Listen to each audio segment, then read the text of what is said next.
The US is using a new doctrine to shift global power dynamics and test long-standing rules of engagement. The Donroe Doctrine, a modern reinterpretation of US foreign policy, places greater emphasis on national interest, enforcement power, and regional dominance. This week on the program, we unpack the Donroe Doctrine and what it means for Africa, the UN, and multilateralism. I'm Penina Karibe. Welcome to Talk Africa.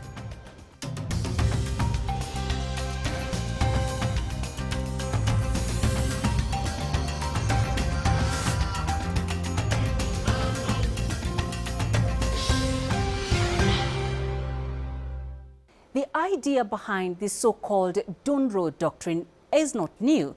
It traces its roots back more than 200 years to the Monroe Doctrine of 1823. At the time, US President James Monroe warned European powers against interfering in the Americas, arguing that the Western Hemisphere should be free from external control. In return, the United States pledged not to interfere in European affairs. In 1904, President Theodore Roosevelt expanded this approach through what became known as the Roosevelt Corollary, stating that the United States would intervene militarily in Latin America to maintain stability and protect U.S. interests. Fast forward to today, under President Donald Trump, the United States has revived these ideas for the 21st century, a shift now commonly referred to as the Donroe Doctrine. Under this approach, the U.S. places renewed emphasis on regional dominance, unilateral action, and limiting the influence of rival powers, even if that means bypassing multilateral institutions or international norms. The doctrine has generated significant discussion and controversy regarding its implications for international law, sovereignty, and global stability.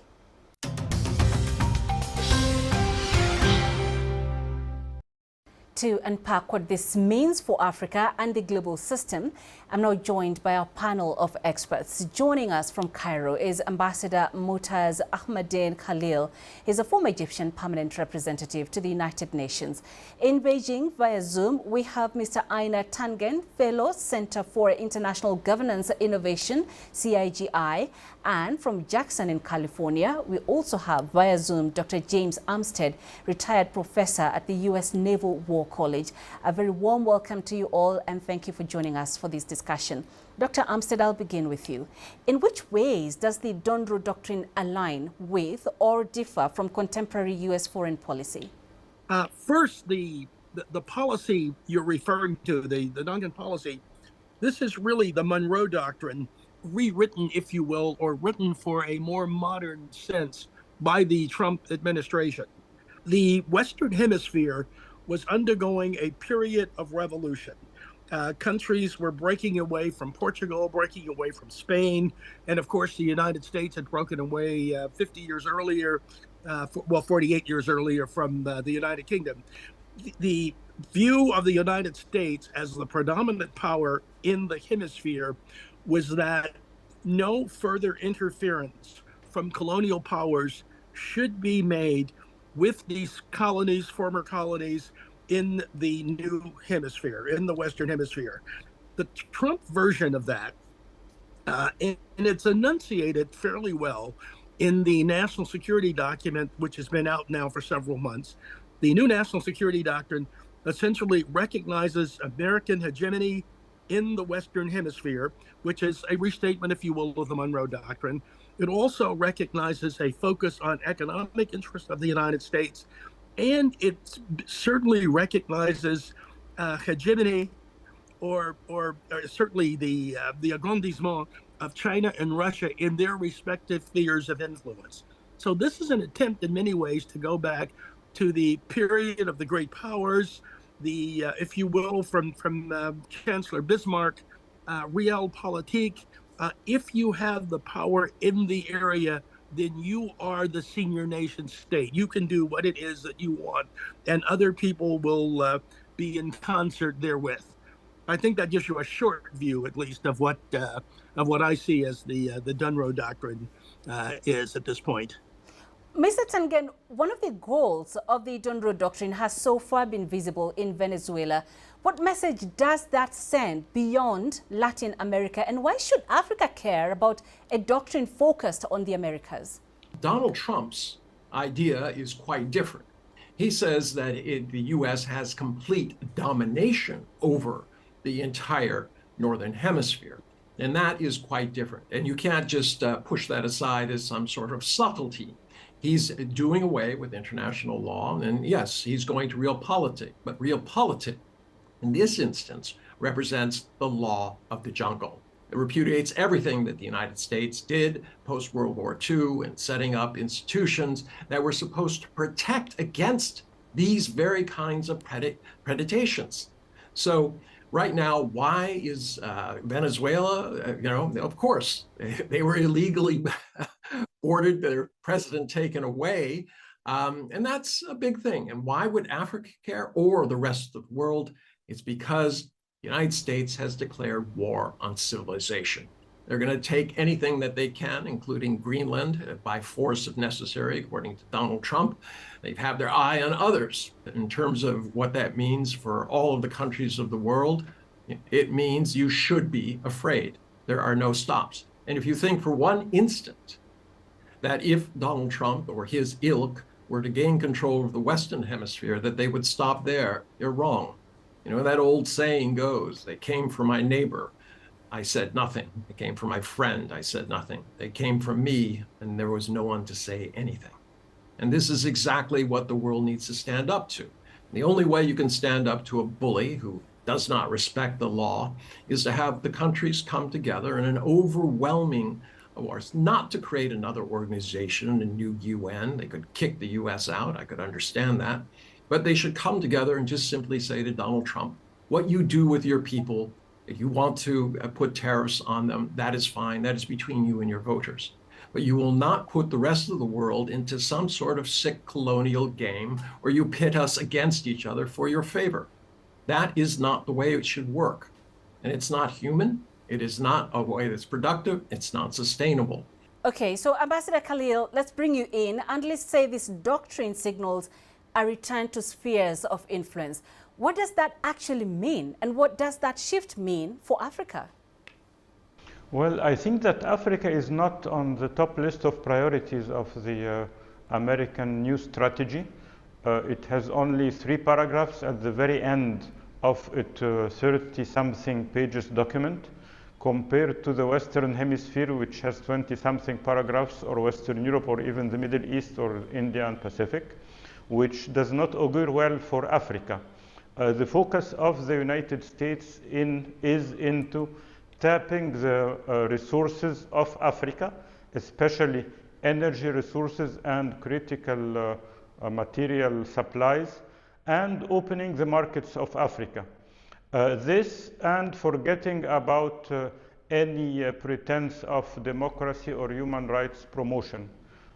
In my opinion, this does not augur well for Africa, and it reflects that the new priorities of the United States is a transactionalist, mercantilist policy. So maybe, because it is not in the first range of priorities of the United States, Africa is lucky enough that it might be spared from any military intervention in the foreseeable future.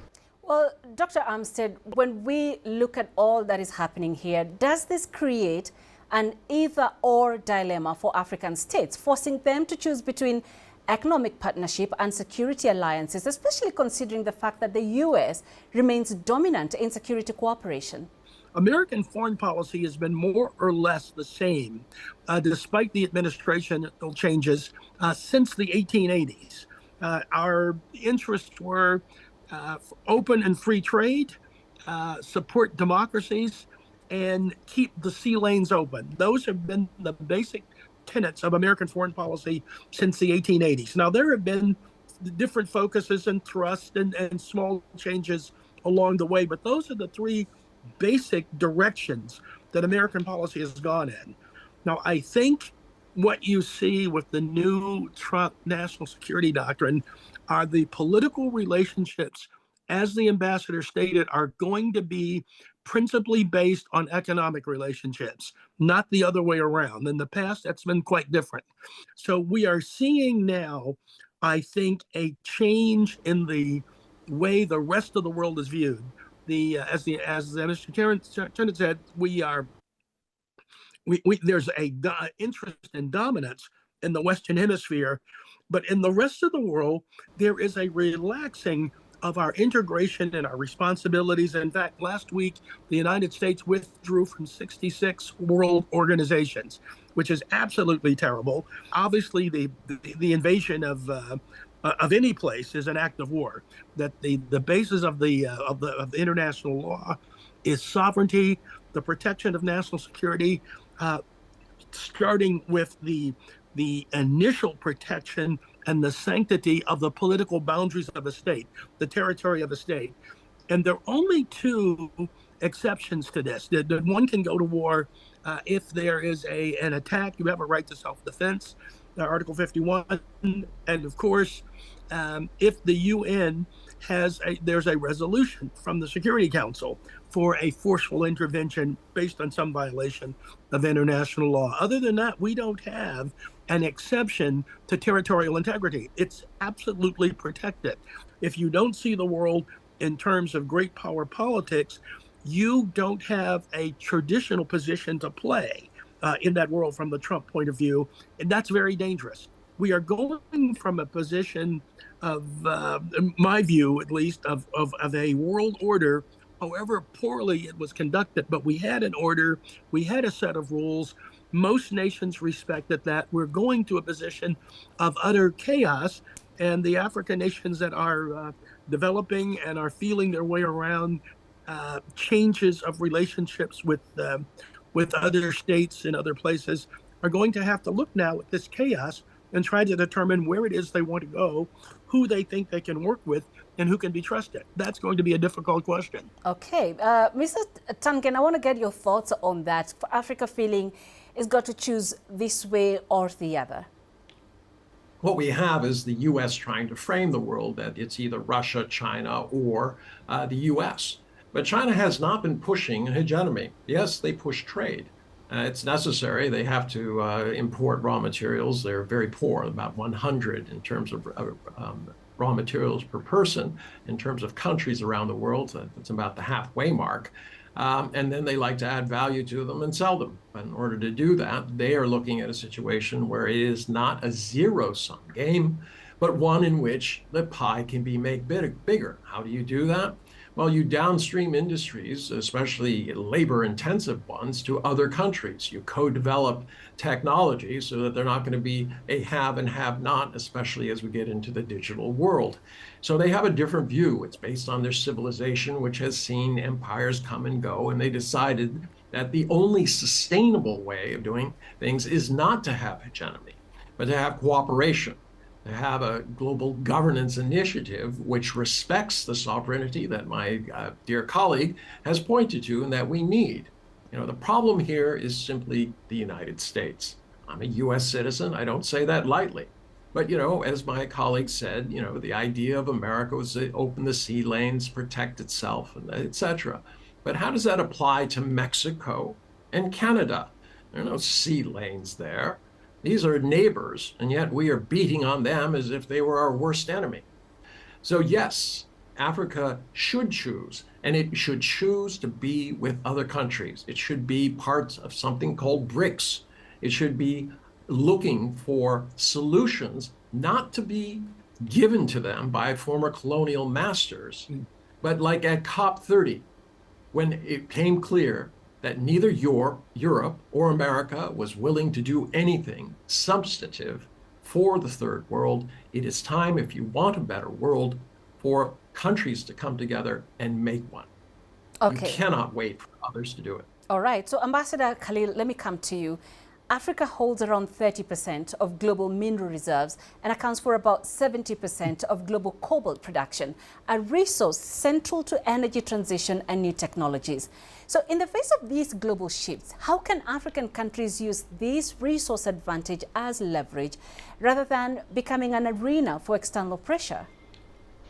Well, in my opinion, African countries, it is about time to bond together and invest inside Africa and try to be interdependent before looking abroad. This will be in contradiction of the old colonial politics and the emerging new colonialism that is reflected by the actions of the United States.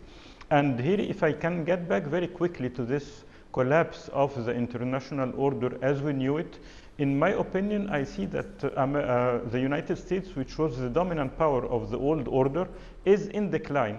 And it is aware that it is in decline, and this is why it is picking up fights with the weaker parts of the current order in order to prove its power and prevent potential rivals like China and Russia from pushing through in order to accelerate the demise of the United Nations. And the United States is very careful to antagonize China and Russia, but they are picking up the fights with the weaker parts only, because if it picks a fight with Russia or China, it will get injured or humiliated. And this will be counter to the objective of projecting power and invincibility. This is, of course, a dilemma in which the African governments should, in addition to work with institutions of the African Union and with each other to achieve interdependence between African countries, maybe they could look for good, balanced as possible or equilibrated deals with the United States and other partners, if, of course, including potential rivals of the United States like China or Europe, which has a strong footing in Africa, in order to balance the effects of this administration, waiting it out or waiting for this transitional order in which we are in right now after the collapse of the rules-based order, waiting for reshaping of the international order in a more sustainable manner than the ways it is right now. And on that note, let's take a short break. When we return, we will look at how Africa is navigating these global shifts and what option the continent has going forward. Stay with us.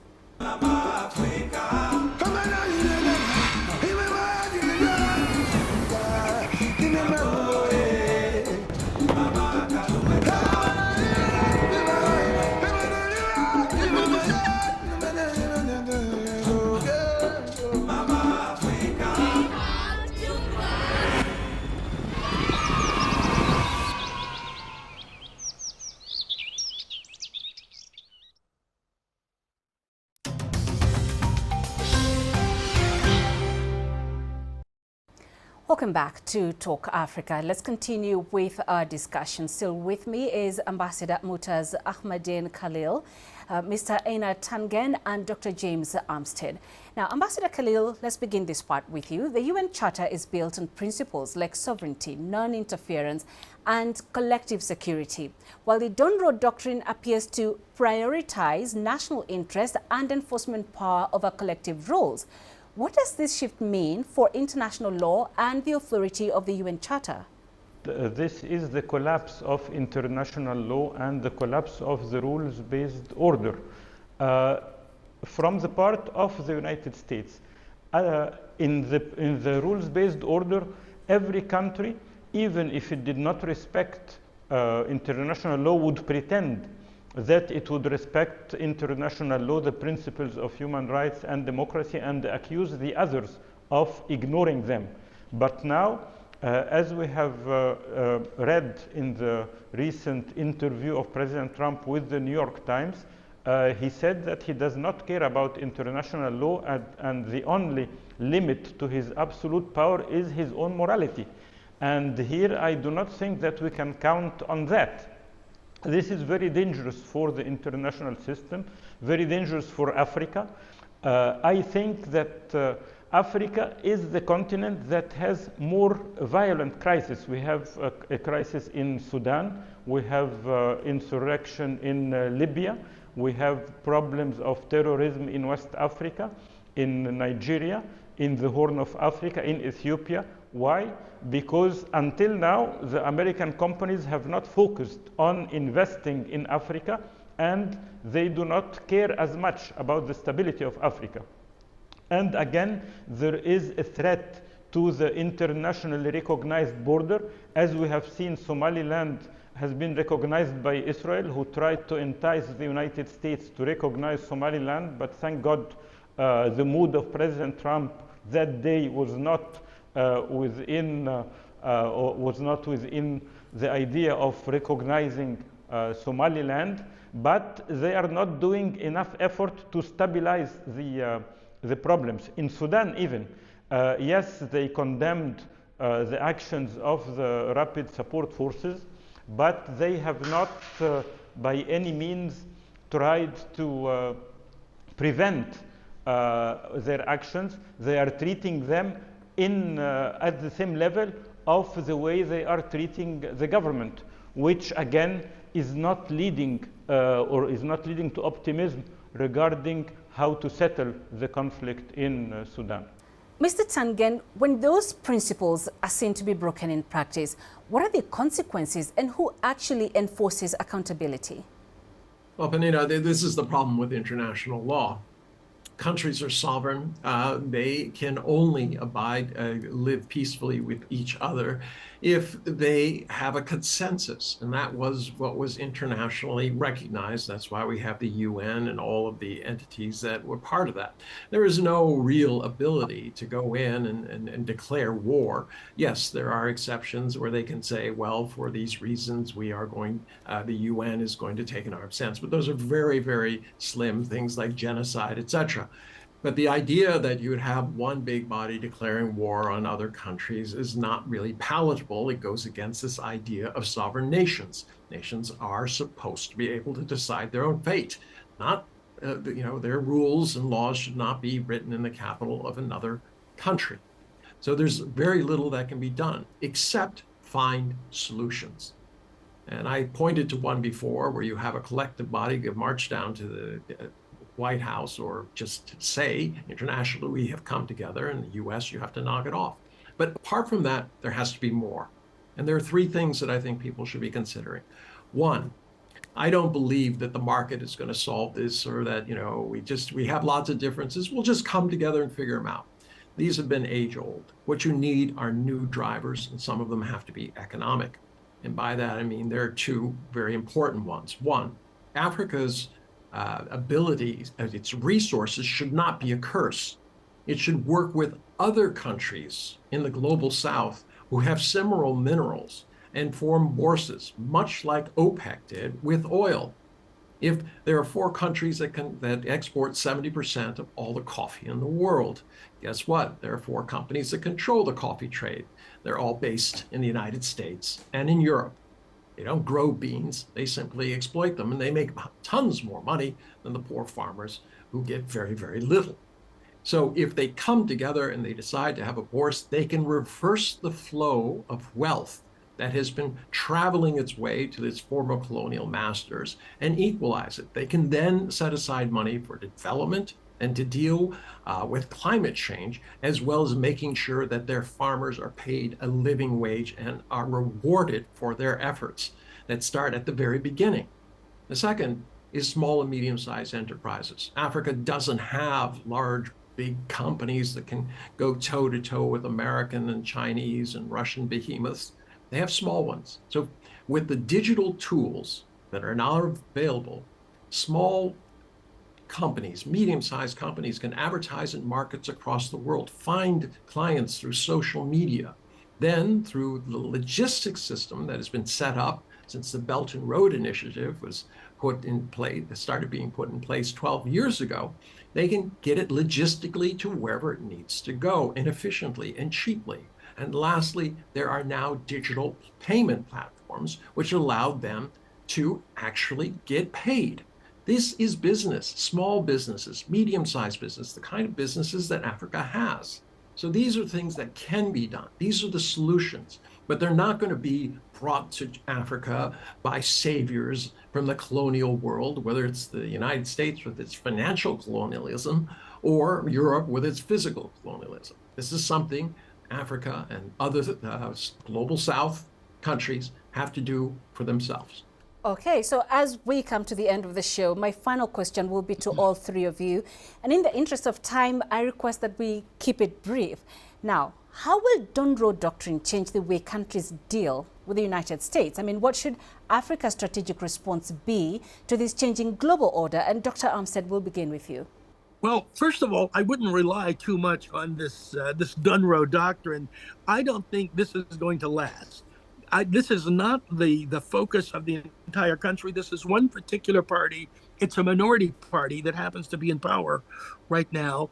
And in a year, we will have midterm elections. I think there's going to be a sea change in what Trump has announced. Remember, he did not run on the things that we're seeing in this current national security document. The recognition that we are, you will remember my earlier comment that we live in an interdependent world. America is trying to pull back with this Donroe Doctrine, if you will. It's trying to pull back from this interdependence, working with the rest of the world. It's not going to be successful for us, and I don't think it's going to continue because this is not what the people in the country want, and we're seeing that already. Ambassador Khalil, what are your thoughts?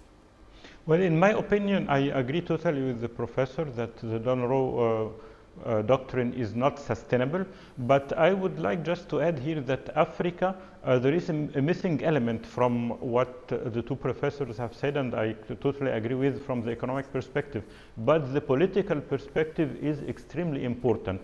Africa should strengthen the legitimacy of African governments. There should be political reform, combating corruption, in order to build a strong base inside to make it immune from interference or intervention from abroad. Because if we look at Venezuela, for example, or Iran, they have serious problems of legitimacy. So Africa should focus, in addition to economic growth and prosperity, to the political framework in order to strengthen legitimacy and strengthen the institutions within Africa, to make them more pliable to interdependence and cooperation with the region, and more immune from foreign intervention and wars and instability. And Mr. Tangen, what are your perspectives? Well, I'm going to respectfully disagree slightly with the ambassador. Canada and Mexico, Greenland, they are all legitimate. They're all democratic, and yet their legitimacy is being questioned by the United States. So I don't think it'll protect you. But I do agree that Africa has to do something about its corruption. But my take is different. I go back to the solutions I suggested. You look at the Sahels. What have they done? They kicked out the French because they were buying yellow cake for 20 cents euro a pound and reselling it for 200 euros a pound. They were ripping off these countries. This country said, enough. We are going to do this ourselves. I think that is what Africa needs. But they need to be able to pay for it internally. And that means getting fair value for their resources, developing the small, medium-sized enterprises, and creating the kind of financial institutions that can allow them to go forward and develop their communities, states, nations, as they see fit, not as dictated to. Oh, thank you very much for that. And that's all we have time for on this edition of Talk Africa. A very big thank you to our guests, Ambassador Mutaz Ahmadine Khalil, former Egyptian permanent representative to the United Nations, Mr. Einar Tangen, Fellow, Center for International Governance Innovation, and Dr. James Armstead, retired professor at the U.S. Naval War College. Remember, you can be a part of this conversation through our social media platforms on Facebook and X. And you can watch this and other editions of Talk Africa on our YouTube playlist. Do join us again next week for more of Talk Africa. From me, Penina Karibe, and the team here in Nairobi. Until next time, it's goodbye.